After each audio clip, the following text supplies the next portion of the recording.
नमस्कार, आप देख रहे हैं अनकही बातें और अनकही बातें में हम आपको अपने ज़िले की कुछ ऐसी विशिष्ट हस्तियों से मिलवाते हैं जिनके बारे में आप कुछ जानते हैं, कुछ जानना बाकी है। इसलिए हमारे इस एपिसोड का नाम भी है अनकही बातें। और आज इस एपिसोड में हमारी ख़ास मेहमान हैं बालाघाट नगरपालिका क्षेत्र की प्रथम महिला नगरपालिका अध्यक्ष श्रीमती अनुभा मुंजारे। अनुभा जी, आपका बहुत स्वागत। नमस्कार, बहुत बहुत धन्यवाद। और बातचीत के सिलसिले को शुरू करेंगे आपके बचपन से। तो कहाँ आपका जन्म हुआ, शिक्षा दीक्षा कहाँ पर हुई? मेरा जन्म सीहोर मध्य प्रदेश में हुआ है। मेरे पिताजी पुलिस अधिकारी थे और मेरी जो शिक्षा दीक्षा है वो जबलपुर में हुई है, क्योंकि मेरे पिताजी का ट्रांसफ़र होता रहता था, पुलिस विभाग में थे। तो फिर जबलपुर में हमारा पैतृक जो निवास है, जहाँ हमारे दादा दादी जी रहा करते थे, वहाँ फिर हमारा रहना हुआ। और पहली क्लास से 5वीं क्लास तक तो मैंने मिडिल यानी प्राइमरी स्कूल की पढ़ाई मैंने मंडला में की है। और उसके बाद फिर 6वीं क्लास से लेके और पूरा MA BEd तक जो मेरी पढ़ाई हुई है वो जबलपुर संस्कारधानी से हुई है, और वही मेरा मायका भी है। तो जब आपने शिक्षा दीक्षा ग्रहण की उस दौरान आपकी कैसा एक व्यक्तित्व था, वो किस तरह का था? क्योंकि आप इतनी एक्टिव हैं, तो उस समय की अनुभा जी को हम याद करें, छोटी अनुभा को, तो क्या कुछ क्वालिटीज़ थी उस वक्त? अब मैं अपने बारे में अगर कुछ कहूँ तो मुझे ऐसा लगता है कि अतिशयोक्ति ना हो जाए, इसके लिए फिर भी क्षमा चाहूँगी। हाँ, लेकिन आपने मेरे पहले जो मेरा बचपन रहा है, जो युवावस्था रही है, उस बारे में आपने जानने की बात कही है, जानना चाह रहे हैं, तो मैं बताना चाहूँगी। मेरी हमेशा से रुचि रही है साहित्य और संगीत में, और ये इस विषय को मैंने बहुत गहराई से यानी समझने की कोशिश की है और उसको लेके चलने की भी कोशिश की है। मुझे साहित्य लेखन का भी इंटरेस्ट रहा है, रुचि रही है। मैं कक्षा 9वीं में पढ़ती थी, तब से मैं कविताएं, लेख और ख़ासकर महिलाओं के ऊपर दहेज प्रथा और समाज में जो महिलाओं को उत्पीड़न होता है उस संबंध में मैं बहुत सोचा करती थी। उस उम्र में भी सोचती थी और मैं अपने कलम से कुछ लिखने की कोशिश करती थी कि महिलाओं को कैसे आगे आना चाहिए, कैसे सशक्त होना चाहिए। और संगीत मैं तो समझती हूँ मेरी आत्मा बसती है। मुझे संगीत से बेहद लगाव रहा है बचपन से ही। और जब मैं कक्षा 5वीं में पढ़ती थी तब मुझे एक भजन मैंने प्रस्तुत की थी, वो मेरे जीवन का अविस्मरणीय पल रहा है। उस समय मध्य प्रदेश के मुख्यमंत्री थे माननीय स्वर्गीय अर्जुन सिंह जी। तो हमारे जब 5वीं क्लास में जब हमारा वार्षिक उत्सव चल रहा था, उसमें उस समय उस दौर में वो मुख्य अतिथि के रूप में हमारे स्कूल में पधारे थे। सरकारी स्कूल में पढ़ती थी मैं।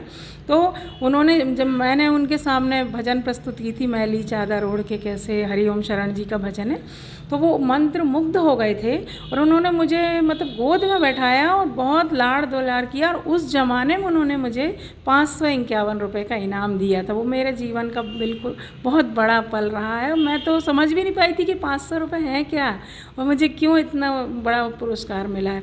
तो इस तरह से मेरा रही है रुचि।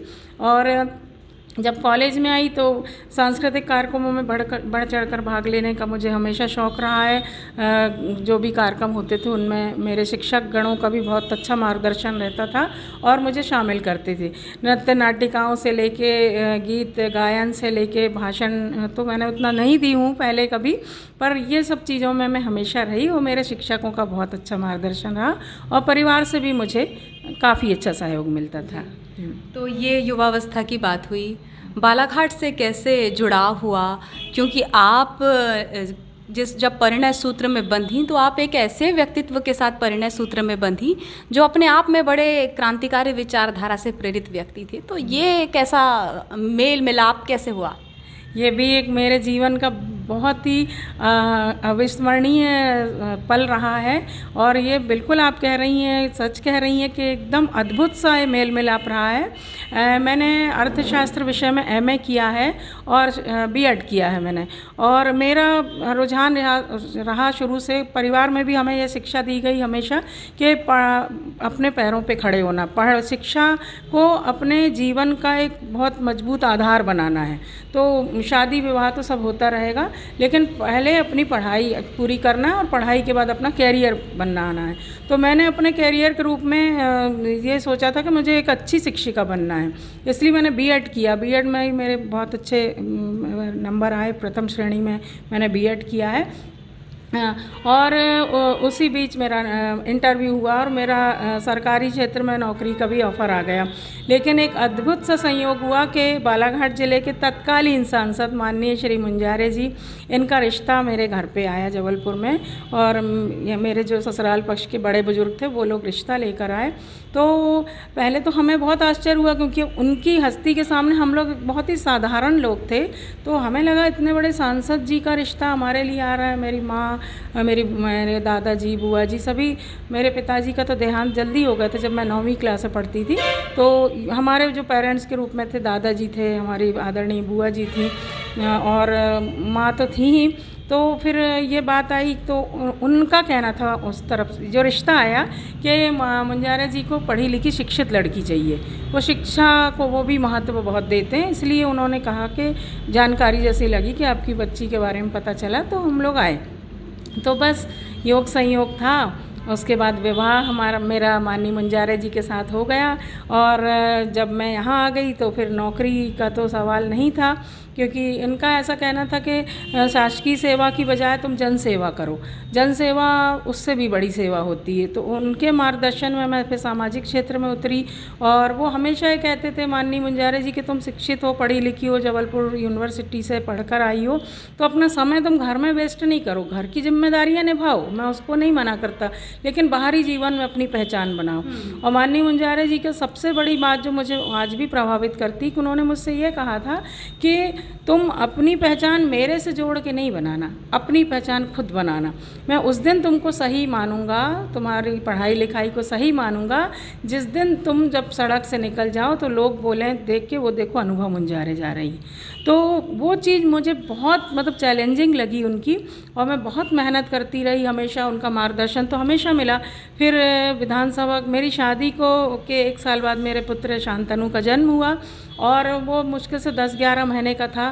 फिर एक जन आंदोलन हम लोगों ने छेड़ा माननीय मुंजारे जी के नेतृत्व में, किसानों की विभिन्न समस्याओं को लेकर, और हमने कलेक्ट्रेट परिसर के सामने धरना दिया। और फिर हमारी गिरफ्तारी हुई। वो मेरी पहली जेल यात्रा है। और 15 दिन जबलपुर सेंट्रल जेल में हम बंद रहे। मेरा 11 महीने का बेटा शांतनु, मेरी छोटी बहन सुलभा और हमारे 21 साथी, हम लोग 15 दिन जेल में बंद थे। लेकिन हमने ये मांग रखी थी कि हम जनता के लिए लड़ रहे थे, इसलिए हम जमानत नहीं लेंगे, निशर्त रिहाई हम चाह रहे थे। तो इस तरह से मैं राजनीतिक क्षेत्र में उतरी। और जैसा जनता ने जो भी मुझ में देखा होगा, समझा होगा, मैं तो अपने आप को बहुत साधारण सी एक सामाजिक कार्यकर्ता मानती हूँ। विधानसभा के चुनाव आए 93 में, और फिर किरनापुर विधानसभा उस समय अपने अस्तित्व में था, तो वहाँ से मेरी मांग उठी कि अनुभव भाभी को, मुंजारे भाभी जी को किरनापुर विधानसभा क्षेत्र से चुनाव लड़ना चाहिए। उस समय कांग्रेस का एक ज़बरदस्त दौर रहा था, और ऐसी स्थिति में मात्र 2 साल लगभग हुए थे मेरी शादी को, 1 साल का बच्चा था। फिर मैं चुनाव मैदान में उतरी, और बहुत अच्छा जन समर्थन मिला मुझे विश्वास ही नहीं था। मुझे पहली बार में ही 24,500 वोट मिले, और दूसरे नंबर पे मैं आई। कांग्रेस के स्वर्गीय लिखीराम कावरे जी चुनाव जीते थे, दूसरे नंबर पे मैं थी, तीसरे नंबर पे भारतीय जनता पार्टी के उम्मीदवार थे। तो इस तरह से मैं राजनीतिक क्षेत्र में मुझे आने का सुअवसर प्राप्त हुआ जनता के आशीर्वाद से। आप प्रथम नगर पालिका अध्यक्ष हैं बालाघाट की, तो वो जो एक कीर्तिमान था, आपने कई मिथकों को तोड़ा, क्योंकि एक तरह से पितृसत्तात्मक हमारा भारतीय समाज है, और पूरे बालाघाट नगर पालिका का नेतृत्व करने का वो जो एक अनुभव रहा, वो किस तरह का था? ये मैं इस मामले में भी अपने आप को बेहद सौभाग्यशाली मानती हूँ। जब माननीय दिग्विजय सिंह जी की सरकार थी, मध्य प्रदेश में कांग्रेस पार्टी की सरकार थी, उस समय माननीय मुख्यमंत्री जी दिग्विजय सिंह जी ने एक विधेयक पारित करवाया और उसमें ये आया कि भाई सीधा इलेक्शन होगा, क्योंकि नगरीय निकाय जो है जनता से सीधा जुड़ाव रहता है अध्यक्ष का, तो जिस तरह पार्षदों को सीधे चुना जाता है अध्यक्ष को भी चुना जाए। मैंने तो कभी सोचा नहीं था, उसके पहले मैं पार्षद रही हूँ 95 से 2000 तक मैं पार्षद भी रही हूँ। अपना बालाघाट नगरीय क्षेत्र का जो देवटोला वार्ड है, वार्ड नंबर 4, वहाँ से मैं पार्षद थी, निर्दलीय पार्षद थी उस समय भी। फिर जब ये अध्यक्ष का सीधा इलेक्शन आया तो हमने तो सोचा भी नहीं था कि हम निर्दलीय मतलब कैसे लड़ेंगे, और हमें ये भी नहीं था कि जनता से हमें कितना ताकत मिलती शहरी क्षेत्र के नागरिकों से। पर मैं उस समय के हमारे जो भी सम्मानित जन हैं उनको इस बहुत हृदय से आभार व्यक्त करती हूँ कि चारों तरफ से आवाज़ जाने कैसे उठी कि नहीं, नगर पालिका का सीधा इलेक्शन है, अनुभा मुंजारे को लड़ना चाहिए, और सामान्य सीट थी, सबसे बड़ी बात। और मैं आपको एक बात बताना चाहूँगी, आपको थोड़ा भले ही सुनने वालों को मेरी बात अटपटी सी लगे, लेकिन मैं ये कहना चाहती हूँ कि महिलाओं में अगर योग्यता है, जैसे आप में योग्यता है, तो आप किसी आरक्षण की मोहताज नहीं हैं। मैं भी हमेशा ये कहती हूँ कि हमें आरक्षण का मोहताज नहीं होना चाहिए। हम महिलाएं, इसका मतलब नहीं कि हम आरक्षण की बैसाखी पे चलें, हम भी तो कुछ हैं, हम अस्तित्व हमारा भी तो है।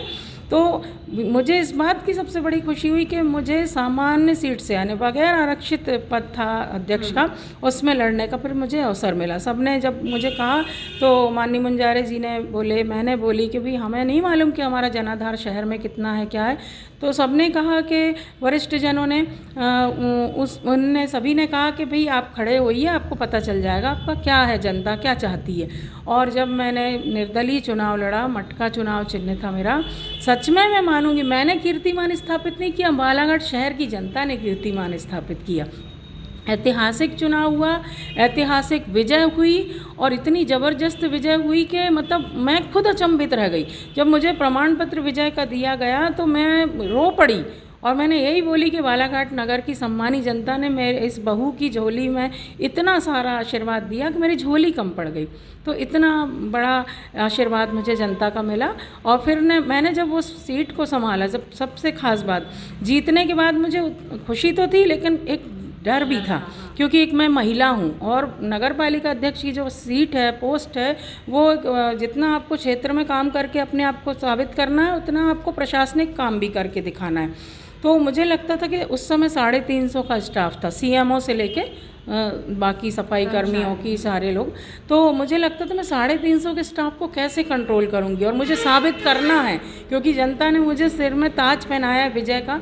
तो मैंने कहा भी था जब हमने विजय का कार्यक्रम निकाला था, रैली निकली थी, उसके बाद कार्यक्रम हुआ था जयंत टाकिज के मैदान में, मैंने कहा था नगरवासियों से कि आप लोगों ने मुझे कांटे का ताज पहनाया है, पर मैं आपके सम्मान को बरकरार रखूंगी, पूरी कोशिश करूंगी।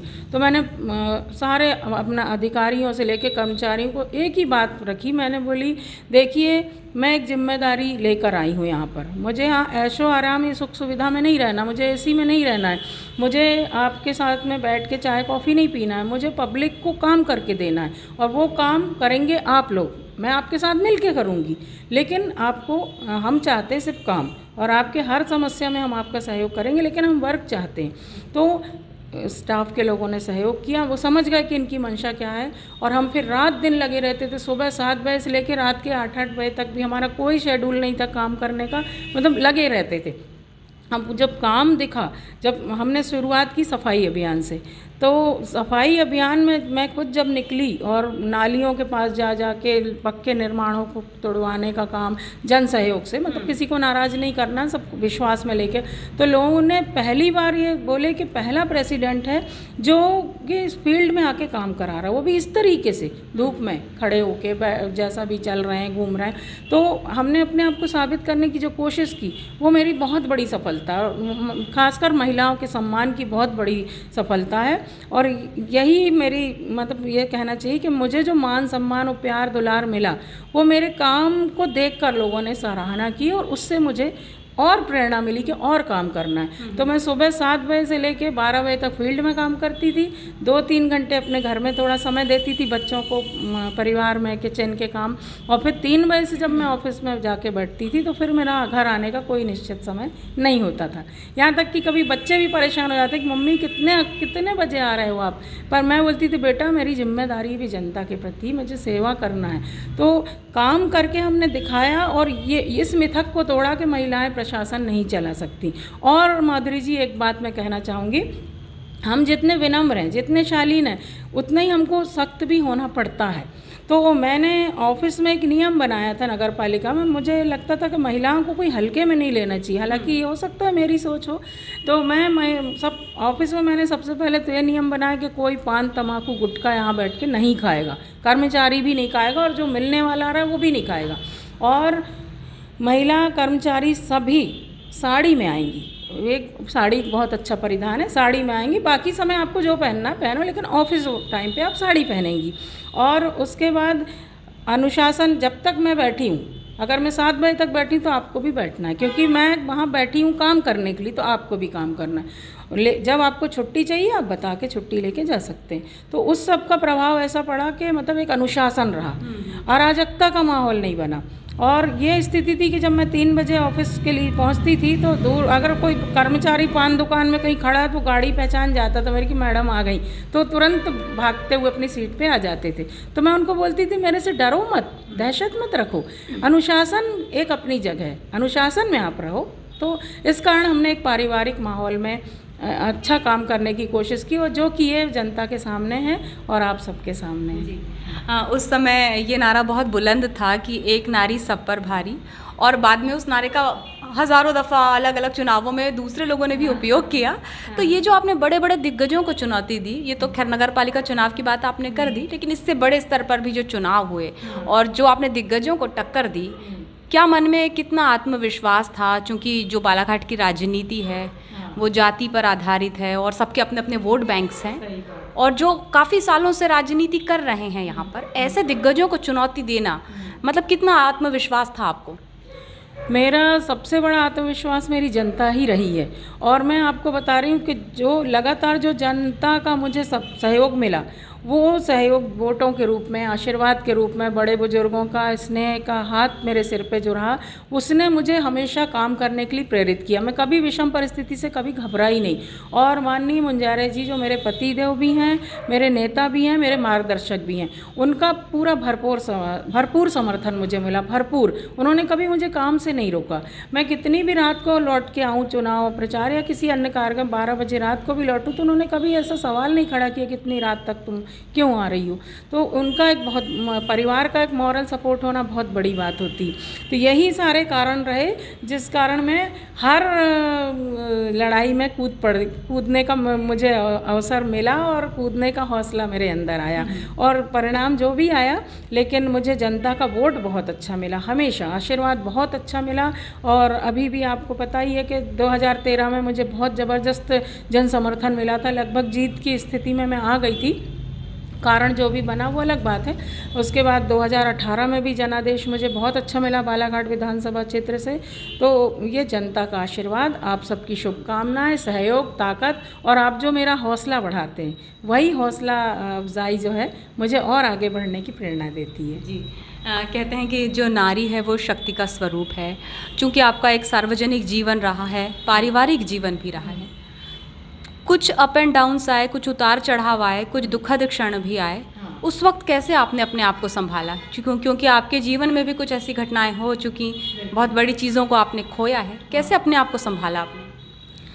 ये मैंने कहा ना कि एक हमारे अंदर का आत्मविश्वास, दूसरा परिवार का सहयोग साथ, और तीसरा जो हजारों लाखों जो हमारी माएँ हैं, हमारे पिता तुल्य हमारे बड़े बुजुर्ग हैं, आप जैसी हमारी बेटियां हैं, भाई लोग हैं, सबकी जो ताकत है, जो सबका सहयोग है, जो सबका स्नेह है, और जो मुझे कभी लड़खड़ाने नहीं देता।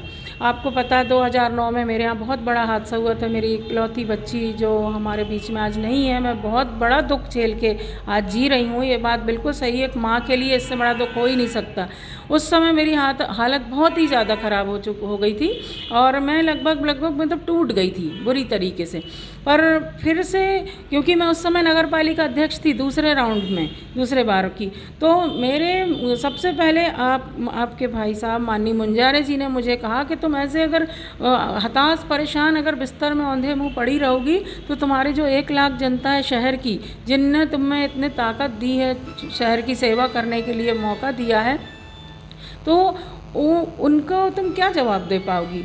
अब उन्हीं में अपनी बेटी को तलाश करो, ये मेरे पतिदेव ने मुझे कहा।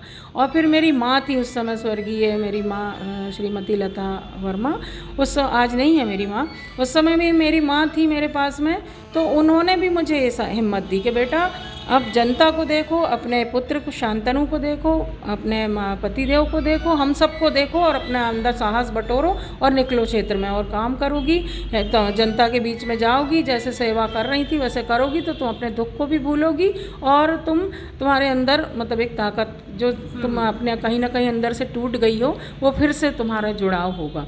और यही एक कारण था, मेरे से मिलने जितने लोग भी आते थे वो भी मुझे यही हिम्मत देते थे। तो यही कारण है कि मैं दोबारा खड़ी हो पाई। 2 से 3 महीना लग गया था मुझे उस स्थिति से अपने आप को बाहर निकालने में। हालांकि वो तो माँ हूँ, जब तक जिंदा हूँ उस दर्द से नहीं निकल सकती, पर फिर भी मैंने जन सेवा के रास्ते पे फिर से पुनः चलने की कोशिश की और जनता का स्नेह आशीर्वाद मुझे मिला और फिर से हमने नगर पालिका के विकास कार्य जो हैं जनता को दिख रहे हैं, हमने करने की फिर से चालू किया और करके दिखाया और बहुत कुछ करना था किया और बहुत कुछ बाकी रह गया। जी आप और आपके जो पति हैं माननीय मुंजारे जी, आप दोनों का ही एक अच्छा खासा राजनीतिक करियर रहा है और आप दोनों बहुत सामाजिक क्षेत्र में एक्टिव रहे हैं। तो ऐसे में अपने व्यक्तिगत जीवन के लिए किस तरह आप लोग समय निकाल पाते थे, क्योंकि सबके अपने अपने एक परिवार का एक माहौल होता है, एक दूसरे के लिए जिम्मेदारी होती है, पति पत्नी का एक दूसरे के लिए साथ होता है, ये इस रिश्ते को कैसे मतलब नोकझोंक होती थी, नहीं होती थी, कैसा क्या था ये? अच्छा, ये बड़ा मज़ेदार सवाल किया आपने और ये चीज़ें, ये इस तरह के सवाल कई लोग करते हैं और सोचते हैं कि वाकई में इन लोग मतलब जब हमारी शादी हुई थी तो मेरी शादी में नूतन कला निकेतन से हुई थी और कम से कम 10,000 लोग आए थे उस समय, क्योंकि भैया के सांसद थे। तो उस समय तत्कालीन रेल मंत्री माननीय जॉर्ज फर्नांडिस जी आए थे शादी में। तो वो जब मंच पे आए हम लोगों को आशीर्वाद देने और गुलदस्ता भेंट किए, उन्होंने माननीय मुंजारे जी के वो आइडियल रहे हैं जॉर्ज साहब, तो जॉर्ज साहब इसलिए स्पेशल आए थे। तो उन्होंने यही बोले थे कि तुम शादी तो कर रहे हो लेकिन दोनों कैसे एक दूसरे के लिए समय दे पाओगे, तुम निभाओगे कैसे, क्या करोगे, मेरे को तो बहुत सोचना पड़ रहा है इस बारे में। तो मैं तो मुस्कुरा दी थी और इन्होंने बोले अब समय बताएगा आपको। तो बस हम लोग एक दूसरे के लिए समय तो सच में बहुत कम ही दे पाए, बस क्योंकि शादी के तुरंत बाद काम में ही लगना, उनको तो काम ही चलता था, उन्होंने मुझे भी इस लाइन में आगे बढ़ने के लिए प्रेरित किया। तो बस थोड़ा बहुत समय कभी मिल गया तो कभी कहीं बाहर थोड़ा 1 सप्ताह के लिए कभी बॉम्बे चले गए, कहीं मसूरी चले गए, बस ऐसा हो गया। और फिर उसके बाद परिवार की जिम्मेदारी, जो दोनों बच्चे आ गए तो उनके लिए थोड़ा समय जैसा भी सेट कर लेते थे हम लोग। लेकिन हाँ ये है कि मैंने कुछ ही समय में इनको समझ ली थी कि इनके पास परिवार के लिए वाकई में समय नहीं है। तो मैंने अपने आप को इस तरह से ढाल ली कि नहीं, मुझे इस चीज़ की शिकायत नहीं करना है, मुझे इनके काम में इनको सहयोग करना है। अगर मैं रोज़ ये गिला शिकवा करूँगी कि आपके पास तो समय ही नहीं है, बच्चे बुखार में हैं, आप तो देख ही नहीं रहे, मैं ही लेके जा रही हूँ डॉक्टर साहब के पास, मैं गाड़ी में ड्राइवर के साथ, तो अगर ये सब करती रहूँगी तो इनका काम प्रभावित होंगे और ये मेरे लिए और परिवार के लिए नहीं है, पहले जिम्मेदारी जनता के प्रति इनकी। तो इस तरह मैं सोच के चलती रही और वो भी इस चीज़ को समझते थे कि ये समझ रही है। तो आपस में कहते हैं ना, पति पत्नी का जो रिश्ता होता है वो सबसे महत्वपूर्ण मैं समझती हूँ जहाँ तक कि एक दूसरे को समझने का होता है। हमने एक सांस्कारिक रूप से एक विवाह किया, शादी की और एक परिवार का हम लोग गठन करते हैं, परिवार बनता है हमारा, आपका भी है मेरा भी है। पर हम जब तक एक दूसरे को नहीं समझ रहे हैं, एक दूसरे की समस्याओं को नहीं समझ रहे हैं, एक दूसरे के कार्य करने के तरीके को या सोच को हम नहीं समझ पा रहे हैं, तो हमारा दाम्पत्य जीवन सफल नहीं हो सकता। तो मैंने कोशिश की कि मैं मतलब विषम परिस्थितियों में भी संतुलन बना के रखूं और शांति से रिश्ता हमारा चलता रहे, अच्छे से चलता रहे और जन सेवा के रास्ते पे हम लोग चलते रहें। नोक झोंक की जहाँ तक बात है तो मैंने तो जहाँ तक मुझे याद है कि कभी हुई नहीं। कभी उन्होंने कुछ बोल दिए, डांट दिए, मैंने सुन लिया, लेकिन मुझे ऐसा लगता था नहीं इन्होंने मुझे कुछ गलती पे डांटा है, तो मैं सोचती थी कि नहीं मुझे इसमें सुधार करना है। सबसे महत्वपूर्ण बात मैं आपको बता रही हूँ, जब मैंने कभी स्पीच नहीं दी थी, मैं सांस्कृतिक कार्यक्रमों में हमेशा रही, डांस में, गाने में, सारे चीज़ों में, लेकिन मैंने भाषण कभी कॉलेज में भी नहीं दिया था। जब यहाँ मैं पहली बार राजनीतिक क्षेत्र में निकली तो मैंने इनको बोली मैं जा तो रही हूँ, आपने मुझे बोले हैं मैं जाऊँगी ज़रूर, पर मैं भाषण नहीं दे पाऊँगी माइक पे। तो इन्होंने कहा ठीक है मत देना, बिना माइक के तो बोलोगी, 2-4 शब्द बोल लेना जैसा बने वैसा। तो मुझे याद है मैंने पहला भाषण पास का जो ग्राम है गोंगलई, वहाँ पे मैंने दी। वहाँ के कार्यकर्ता माने नहीं, उनने माइक लगा दी, बोले भाभी जी आप कुछ नहीं बोलोगे तो जय माता दी बोल दो, लेकिन माइक पे आपकी आवाज़ सुनना है हमको। तो मैं बोली ठीक है, अब हिम्मत जुटा के। तो जब मैंने पहली बार भाषण दी तो मुझे थोड़ा फिर कॉन्फिडेंस आया और मैंने मुश्किल से 5 या 7 मिनट महंगाई पे बोली, तो मुझे ऐसा लगा कि नहीं नहीं मैं बोल सकती हूँ, अपने आप में मुझे ऐसा लगा। तो फिर मैंने बोलने की कोशिश की और धीरे धीरे अब जैसा भी बोल पाती हूँ वो मेरी प्रेरणा रहे। तो एक दूसरे की हम प्रेरणा बने, ताकत बने, एक दूसरे को समझें, एक दूसरे के दुख दर्द को समझें और एक दूसरे के कामों में सहयोग करें, तो हमारा दाम्पत्य जीवन हमेशा खुशियों से भरपूर रहता है। ये दूसरों के लिए भी मैं कहना चाहूँगी और मेरे साथ भी कम से कम ऐसा ही है अब हमेशा। और मैं जब भाषण देती हूँ तो भले ही कोई मेरी खामी निकाले या ना निकाले, लेकिन अगर माननीय मुंजारे जी मेरे साथ मंच पे हैं तो बाद में ज़रूर मुझे बाद में आके घर में बोलते हैं अगर गाड़ी में, ये तुमने ये बात जी ठीक नहीं बोली, आज तुम्हारा भाषण ठीक नहीं था, उतना प्रभावशाली नहीं। तो मुझे और फिर सुधारने का अवसर मिलता था कि नहीं इनको पसंद नहीं आया, मतलब मुझे और ठीक ठाक बोलना है। तो ये एक मेरी प्रेरणा वो रहे हैं और जनता जिसने मुझे यहाँ तक पहचान दी, जो भी मेरी पहचान छोटी मोटी बनी, वो जनता मेरी प्रेरणा है, मेरी ताकत है, हिम्मत है और सबका आशीर्वाद है मेरे साथ।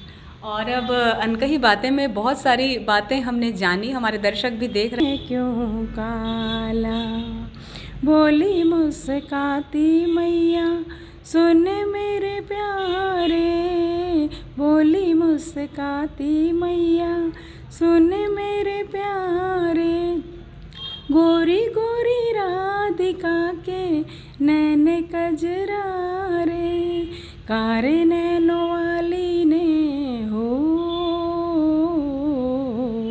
कारे नैनों वाली ने काला जादू डाला, इसीलिए काला।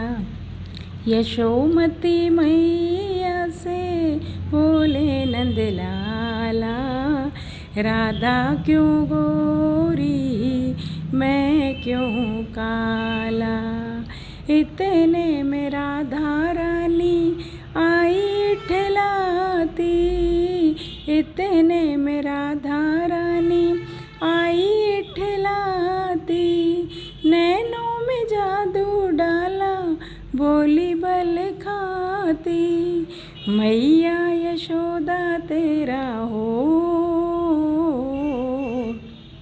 मैया कन्हैया तेरा जग से निराला, इसीलिए काला।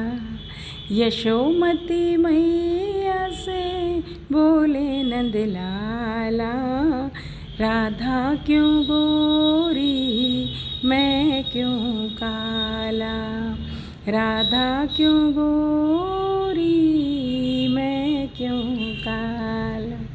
बहुत बहुत खूबसूरत, बहुत ही जितनी मधुरता से आपने इस गीत को निभाया है अनुभा जी, इतनी ही मधुरता आपके जीवन में भी सदैव बरकरार रहे। चलते चलते तमाम दर्शकों से क्या कहना चाहेंगी? मैं सभी दर्शकों को मैं सादर नमन करती हूँ, आप सबका वंदन और अभिनंदन करती हूँ। आपने अपना कीमती वक्त निकाल कर मुझे सुना और माधुरी जी का, इनकी पूरी टीम का बहुत धन्यवाद दूंगी जो उन्होंने मुझे इस लायक समझा, इस योग्य समझा और आपसे रूबरू मुझे करवाया। मैं आप सबसे यही कहना चाहूँगी, जैसा कि क्योंकि मैं एक राजनीतिक सामाजिक क्षेत्र में काम करती हूँ, तो मैं आप सभी से, सुनने वाले दर्शकों से कहना चाहूँगी कि देखिए हमारे भारत देश दुनिया का सबसे बड़ा लोकतांत्रिक देश है और लोकतंत्र मतलब हमारा राज, जनता का राज, जनता का शासन, जनता के द्वारा, जनता के लिए। तो इस लोकतंत्र को अगर हमको मजबूत रखना है तो इस लोकतांत्रिक प्रक्रिया को हमको मजबूत रखना पड़ेगा।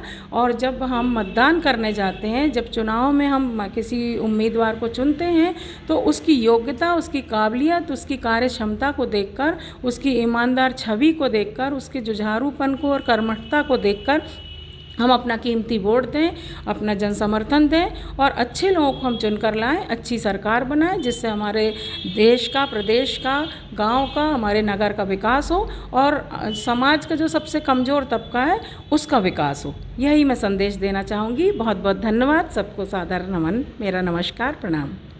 बहुत बहुत धन्यवाद अनुभा जी। और हमारी आज की मेहमान थी अनुभा मुंजारे जी, जिनके जीवन के कुछ पहलुओं को हमने छूने की कोशिश की आज के इस अंक में। अगले अंक में कौन होंगे हमारे मेहमान, देखना ना भूलिए रविवार रात 8 बजे अनकही बातें में। अब दीजिए इजाज़त,